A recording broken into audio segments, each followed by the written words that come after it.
may tinatawag na 4 cornerstones of strong financial future. Kapag tayo ay mag-iipon at magbibuild ng ating financial house, importante na ito ay may growth. Siyempre, gusto natin may growth ang pera natin. Guarantee, ibig sabihin hindi magne-negative. And then, mas maganda kung may healthcare kasi anytime pwede tayong magkasakit at malaking tipid pag may healthcare tayo. And of course, kung breadwinner ka na kagaya ko, importante may protection tayo or life insurance. Kaya naman kung naghahanap ka kung saan ka pwede magsimulang mag-invest, pwede ka sa Kaiser na ito rin yung sinimulan kong savings program noong 2012 para ma-jumpstart yung aking financial house. Dito kasi 3 na yung meron tayo.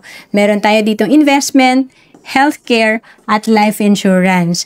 At kung OFW ka, pwede ka sa Kaiser. We have online application. To know more about Kaiser, message mo lang ako sa Facebook, Roan Celis Capistrano. Bawat Pilipino dapat maging handa sa mga oras na hindi natin inaasahan. Gaya ng biglaang pagkakasakit, dapat may pondo tayo na magagamit.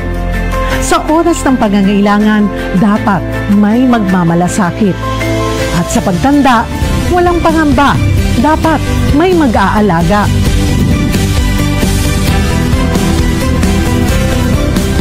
Ganyan mag-alaga ang Kaiser. Yan ang dapat. Ako po si Cheryl Posip.